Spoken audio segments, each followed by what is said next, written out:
Saat ini saya mengelola lebih dari 30 hotel dan saya sudah ketemu mungkin ratusan hotel owner gitu ya. Dan yang menarik adalah hampir semua hotel owner yang saya temui selalu mengatakan dulu itu kata kuncinya. Dulu hotel saya bisa menghasilkan 500 juta sebulan. Dulu hotel saya omsetnya 800 juta per bulan. Dulu okupansi saya di atas 80%. Tapi sekarang tiap bulan gajiannya aja nombok, lalu kemudian sekarang bisa okupansi 50% aja, kita udah hebat banget. Nah, biasanya dilanjutkan dengan statement kayak gini. Kami mau hotel kami dikelola oleh timnya Pak Gede, kami mau hotel kami dikelola oleh Eskotel, tapi dengan syarat okupansinya harus lebih bagus daripada yang dulu. Karena kalau tidak lebih bagus daripada yang dulu, ya kita nggak mau bayar manajemen fee. Buat apa bayar manajemen fee kalau kemudian ternyata okupansinya tidak lebih bagus daripada yang dulu. Jadi ini adalah owner-owner yang belum bisa move on dari kejayaan masa lalu. Tapi permasalahannya saat ini hotelnya sudah tidak seberjaya dulu lagi. Apa yang salah sepanjang perjalanan hotel ini sehingga kok okupansinya turun? Loh, kok sekarang income-nya bisa turun? Sebenarnya gini, pada prinsipnya kalau sebenarnya hotel itu tidak laku, hotel itu okupansinya rendah itu kalau definisi kami itu di bawah 70% itu udah rendah banget namanya. Jadi kalau sampai 20%, 30% itu sebenarnya udah masuk ICU ya. Jadi udah hidup segan mati tak mau. Apalagi untuk bayar operasional aja harus sampai nombokin dari duitnya owner. Itu udah salah banget sebenarnya. Karena yang namanya hotel, bisnis itu harusnya memperkaya ownernya. Jangan sampai malah membebani ownernya, itu udah salah sebetulnya. Nah, pertanyaannya kan balik lagi, kok dulu berhasil sekarang nggak berhasil? Ada apa ini sepanjang perjalanan hotel ini sehingga kok menurun performanya? Sebenarnya gini, kalau hotel itu sepi artinya harganya salah. Itu dulu nomor satu pegangan, itu prinsip kami kalau bekerja. Harganya salah. Apakah artinya tinggal nurunin harga semua masalah beres? Nggak juga. Karena gini, kalau bikin hotel rame itu segampang nurunin harga, ya nggak perlu kami.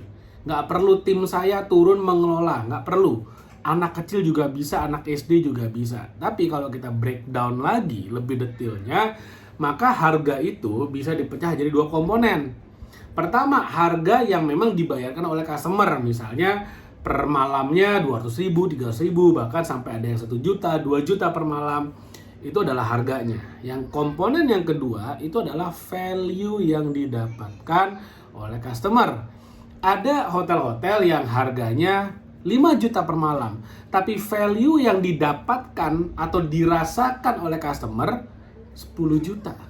Artinya apa? Customer membayar 5 juta untuk value 10 juta. Ya hotelnya pasti laku, hotelnya pasti rame. Tapi ada juga hotel-hotel yang harganya mungkin 120.000, tapi value-nya cuma 20.000. Kok bisa? Pertama, kamarnya bau, mungkin apek, kotor, spotting di mana-mana, linennya bercak-bercak, kamar mandinya kotor, bau dan segala macamnya, anduknya mungkin robek, dan fasilitasnya juga sangat nggak lengkap. Sehingga ya bagi customer, ya lah ini mah 20.000 juga udah bagus, sedangkan dia harus bayar 120.000. Dibandingkan dengan hotel-hotel premium yang orang bayar 5 juta tapi value-nya 10 juta. Tentu saja secara value berbanding harga akan jauh lebih baik kalau kita charge misalnya lebih mahal, tapi kemudian customer dapat value jauh lebih mahal lagi. Makanya ketika saya ketemu sama owner, ketika owner nanya, kenapa hotel saya sepi? Jawaban paling cepat yang saya keluarkan adalah harganya salah, Pak. Harganya salah, Bu. Ketika saya bilang harganya salah, kebanyakan owner nggak terima. Ya, kalau cuma nurunin harga mah anak SD juga bisa. Betul, kalau cuma nurunin harga anak SD juga bisa. Tapi kan kenyataan di lapangan nggak sesimpel itu, nggak sesederhana itu. Analoginya gini, kita semua pernah muda. Oke, mungkin pernah sekolah, mungkin pernah kuliah. Ketika kita sekolah, kita kuliah, uang kita mungkin sangat pas-pasan. Ketika cari makan, cari yang 3 kriteria kan, enak, murah, banyak. Nah, biasanya pilih 2 dari 3. Maksudnya gini, kalau mau enak dan murah, biasanya ya dapatnya sedikit. Mau murah dan banyak, ya udah makanannya nggak enak, pilih 2 dari 3. Nah, di dunia perhotelan sama, ada 3 juga nih yang kita harus perhatikan. Pertama, kita pengen okupansinya tinggi. Kita pengen okupansinya tinggi, ya gampang aja kan ngomongnya, udah marketingnya aja gedein, marketingnya aja jor-jorin, kasih kata-kata yang bombastis, promo-promo. Akhirnya apa? Tamunya rame. Ketika kita pengen tamunya rame, datang tamunya rame, apa yang terjadi? Ketika tidak dipadukan dengan value dan fasilitas yang memadai, akhirnya apa? Tamunya rame, berbondong-bondong ngasih bintang 1. Ketika bintangnya 1, siap-siap, bulan pertama rame, ngasih bintang 1, bulan kedua sepi, bulan ketiga hotelmu mati, selesai. Reputasi itu nomor 1. Reputasi sangat penting. Makanya sebuah operator itu kerjanya sweet spot banget. Maksudnya sweet spot tuh gini. Pertama, okupansi harus tinggi. Oke. Kedua, hotel yang rame diimbangi dengan review yang tinggi. Jadi jangan seneng kalau misalnya hotel saya rame, lihat reviewnya tinggi atau enggak. Ketika hotelnya rame, reviewnya tinggi. Yang ketiga, di harga yang seoptimal mungkin, semahal mungkin. Oke? Di mana kita bisa dapetin harga yang tertinggi untuk mendapatkan okupansi yang tertinggi dan memberikan review yang tinggi juga.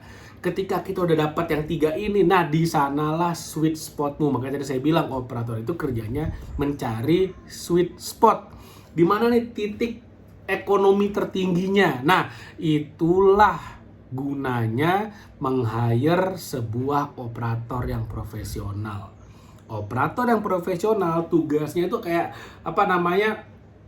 tes ukur, nge-tweak gitu ya. Bener-bener kayak yang ini tombol ini dicoba sampai menemukan titik equilibrium tertinggi di mana kita bisa menemukan harga tertinggi untuk mendapatkan customer dengan jumlah yang paling banyak. Jadi okupansi dan room rate-nya maksimal, dan di saat yang sama kita mendapatkan review yang tertinggi juga. Bintang 5. Kenapa? Karena ketika bintang 5, di sanalah hotelnya akan berjalan sustainable. Ketika, balik lagi ke pertanyaan awal, ketika sebuah hotel dulunya rame, sekarang jadi sepi, mungkin seiring berjalannya waktu, hotel yang dulunya bersih, yang dulunya wangi, karena usia, mulai itu baunya mulai apek misalnya. Bersihnya, yang dulunya ya hotel baru pasti wallpapernya masih bagus, temboknya masih kinclong, WPC-nya masih cakep, plafonnya wah semuanya masih indah, merona. Sekarang mungkin udah mulai ada spotting, bercak mungkin ya. Dan kemudian dulu mungkin TV-nya TV kabel, bisa nonton Indovision, wah bisa nonton ratusan channel dari seluruh dunia. Tapi sekarang hotel-hotel pesaingmu udah pakainya Android Smart TV, orang lebih suka Netflix dan YouTube dari kamar.